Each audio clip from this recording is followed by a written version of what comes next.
Welcome to Douglas Wilson's The Plodcast. As promised, there is a brand new release in the Christian Heritage series. G.K. Chesterton has officially joined the Canon Press team. Orthodoxy by G.K. Chesterton is available now in the Christian Heritage series. In this brilliant book, the enormously fat and jolly G.K. Chesterton gives a stirring defense of Christianity. Chesterton fought against the reductionist materialism with laughter, with joy, and gratitude for the beauty of the world God has given us. We usually think of orthodoxy and the tenets of the Christian faith as dry, arbitrary, and perhaps even nonsensical. Chesterton shows that orthodoxy is beautiful, and it fits this strange, quirky world perfectly. For those of us who do not pay any attention to the strangeness of the world, this book is essential reading. The world may not have fairies, but it does have the sun, rivers, trees, and the sky, and they are as strange as anything we will find in a fairy tale. Read this book, then go outside and marvel.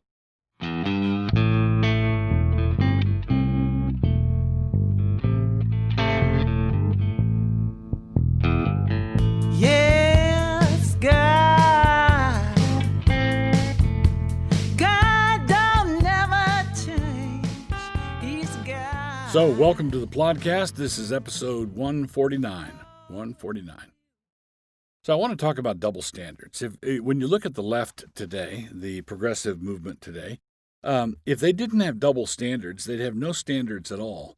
And many times, conservatives think that this is simply they think they've addressed the problem by saying, "Oh, what if George Bush had done that? What if Donald Trump did that? What if any given Republican did that?"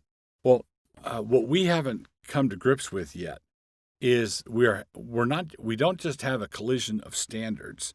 We have a collision between one kind of standard and another kind of standard.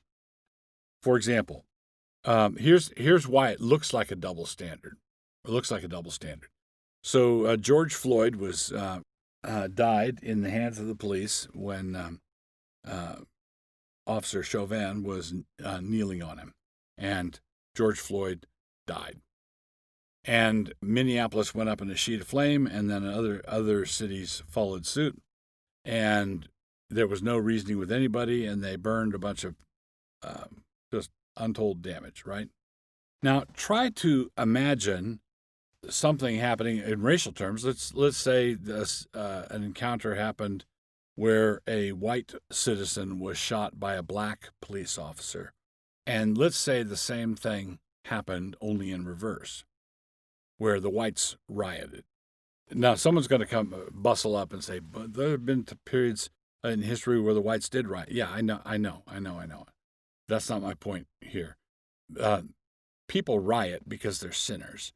They commit mayhem because they're sinners. And Asians are sinners, and whites are sinners, and blacks are sinners. Everybody's a sinner. But what would happen is if that happened and the whites rioted, the progressive left would say, that's not allowed. You may not. They'd crack down on it. But they stand back and let this kind of rioting happen. Or this all happened at the tail end of the coronavirus scare. And so they're waving. You see pictures from big cities where massive Black Lives Matter protests are happening. And in that same city, if you tried to conduct a church service with over 50 people, you're going to get a visit from the cops. The cops will police the rule of how many people can be in a church service while thousands are crammed shoulder to shoulder in one of the squares downtown. So what's going on? Well, this is where we tend as conservatives to say, well, see, they've got double standards. No, they've got a consistent standard. And that standard is something that they insist on us obeying all the time. And that standard is they must be obeyed. That's the standard. They must be obeyed no matter what they say, no matter what they said 10 minutes before. So what they're maintaining is they want absolute, unquestioned, wholehearted obedience. They want us to collapse in front of them and do whatever it is they say to do. If they say, dig the hole, they want us to say, yes, sir. And if they say, then fill it up, what are you doing with that hole? They don't want any back chat from us. They want us to say, yes, sir, and they want us to fill the hole up. They have a consistent standard. We have a standard, and that is the law of our God must be obeyed.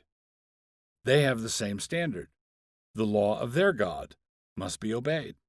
Now, the difference has to do with the nature of the God, right? So the God that we say must be obeyed is the God who is holy and unchanging. So God is holy and immutable. He's holy and he does not change. Therefore, the law that is derived from his nature and character is a law that is holy and does not change.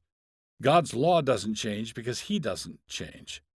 Man's law changes all the time because man changes all the time. So if man is God, if man is God, then the God is unholy, because man is unholy, and entirely mutable, changes all the time. And so we must expect the law that is based on the character of the God to be unholy and to change all the time. But the thing that's constant as we compare our standard to their standard, the thing that is constant is this: the God of the system requires obedience. The God of the system requires obedience. It does no good to point out to them that their God is inconsistent, because they can say he gets to do that. He's God. Demos is the people, or whatever's done in the name of the people, and they will say, that's just the way it is. You have to obey the God of the system. So, this is a choice between the rule of law on the one hand and the law of rule on the other. The rule of law on the one hand and the law of rule. We can have the rule of law because the God on whom the law is based is immutable. And that means that if it's sinful to murder someone for their money in 500 BC, it's going to be sinful to do the same thing 500 AD. If it's sinful to get an abortion on Monday, it's going to be sinful to get an abortion on Friday. But if you turn to the God of the progressive left and say, is this a sin? They're going to say, it depends. All right? The law is what we say it is. And we reserve the right to punish you for doing what we commanded you to do yesterday. We reserve the right to punish you for doing what we commanded you to do yesterday. Why? Because we're God. So, don't draw the comparison. Don't say they have double standards. They have the same standard we do. God must be obeyed. The problem is that they have a corrupt God. The problem is that they have a deceitful God. They have a fallen God. They have a wicked God. Always will be God. Podcast episode 149. We come now to our happy little hamartiology section. Our hamartiological word this time is aphilogathos. Aphilogathos. Now, agathos is the word for good, from which we get the name Agatha. This is a compound word, and the syllable phil refers to a lover, in this case, a lover of what is good. But then we come to the prefix a, which in Greek is a term of negation. A theist believes in God, and an atheist does not. A Gnostic claims knowledge. An agnostic claims that he does not know, and so on. So in Greek, or in words that come from the Greek, an a at the beginning, an a as a prefix is frequently a term of negation. So putting all this together, this compound word refers to someone who does not love those who are good, or does not love what is good. Aphilagathos. So, agathos, phil, and a. We find it used one time in the New Testament, in 2 Timothy. For men shall be lovers of their own selves, covetous, boasters, proud, blasphemers, disobedient to parents, unthankful, unholy, without natural affection, truce breakers, false accusers, incontinent, fierce, despisers of those that are good. There we go, that's it. Traitors, heady, high-minded, lovers of pleasure more than lovers of God, having a form of godliness, but denying the power thereof.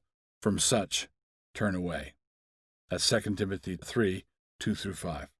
Now, as is customary in Scripture, we find sin described in bunches and clusters.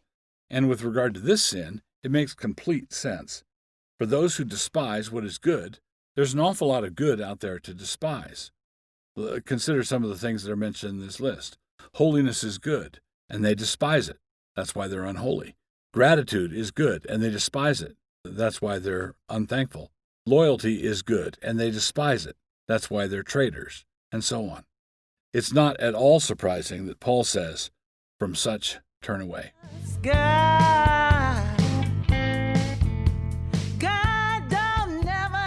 So, continuing on with Plodcast episode 149, here's our book review section. So, a few episodes back, I reviewed a book called American Nations, which a friend and colleague recommended to me, and that was the book that talked about the 11 cultural nations that filled up North America, going from El Norte and northern Mexico and the southwest of the U.S. up to First Nations up in Canada and New France and Quebec and also New Orleans, and basically 11 nations. It was quite a good book. I enjoyed it very much, and then I had different people tell me after that I really ought to read this other book, which I'm going to commend to you now, called Albion's Seed. Albion's Seed. Now, this is much more limited. Instead of the fellow who wrote American Nations was basically looking at North American continent and trying to identify the different cultural, ethnic tribes that existed on that continent, right? So he was going from the continent and dividing it up and then trying to figure out where they came from. This book, Albion's Seed, is doing something a little bit different. What he is doing is he is starting from England, or starting from Great Britain, and tracing four cultural groups that took root here in America. And so what he does doesn't cover the whole North American continent, but it accounts for a great deal of our history. And all four of these come from England or Great Britain. So in the earlier book, American Nations, there are Spanish influences and French influences. This is just limited to Albion's Seed. These groups that are from England, and the four groups are the settlers of Puritan New England. And the thing that he shows is that these four distinct cultural regions in the United States were settled by people from particular cultural regions in England. In other words, it wasn't like all the Englishmen sort of formed up on the docks and then got on different ships in alphabetical order according to the last name and then went to different colonies. What happened was there was a distinct migration from one part of England to one part of America, and then from another part of England to another part of America. So what Fisher shows is that many of the customs that we come to associate with a particular regional American practice were actually practices that were centuries old and existed back in England, back in the home country. So that said, in East Anglia was the sort of the mother lode, the source of Puritan New England. So the Puritan New Englanders were overwhelmingly from East Anglia. Then the Tidewater gentry, Tidewater is, if you look at the Chesapeake Bay, which is where I grew up in Annapolis, Maryland. The bay is right there. It is, it's called Tidewater because there's like around 6,000 miles of Tidewater coastline up and down the bay. So there's all sorts of inlets and rivers and everything. So Tidewater, Maryland, and Virginia was settled by Cavaliers from southern England. Okay, so these people were largely Tories. So if you know English history at all, you know that Cambridge was a hotbed of Puritanism, and Cambridge is on northeast of London. So you have a region that is dominated by Puritans. Then you had a region that was dominated by Tories, supporters of the king, royalists, Cavaliers. That is where the settlers in Virginia and Maryland, the Tidewater area, came from. Then you had, and all of these migrations, incidentally, were in the 16 and 17. So I'm just going to ballpark it here. Let's say 1650 to 1750. So those 100 years. And there were different pockets of waves of migration during this time. But in the Midlands, in the north, in England, the Quakers came. So the Quakers settled in the Delaware Valley.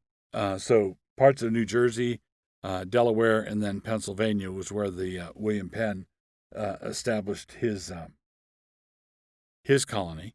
So Quakers settled in the Delaware Valley in that area, and they overwhelmingly came from the Midlands, the North Midlands in England. And then the fourth group that he covers resulted in what might be called Greater Appalachia. This is where the rednecks or the crackers come from, the Scots, the Scots-Irish. And basically, if you get out a map and look at the Irish Sea, the borderlands of England and Scotland, although they were fiercely hostile to one another, and with the wars and fighting across the border, they were very culturally similar. So Hardscrabble England up in the borderlands, the lowland Scots, and then the Scots-Irish in Ireland. So the Scots-Irish in Ireland, the lowland Scots, and then the Englishmen in the northern counties. These people came over in a torrent, and they settled in the back country. So there were different attempts to, let's get the rednecks to move west so they can be a buffer between us and the Indians.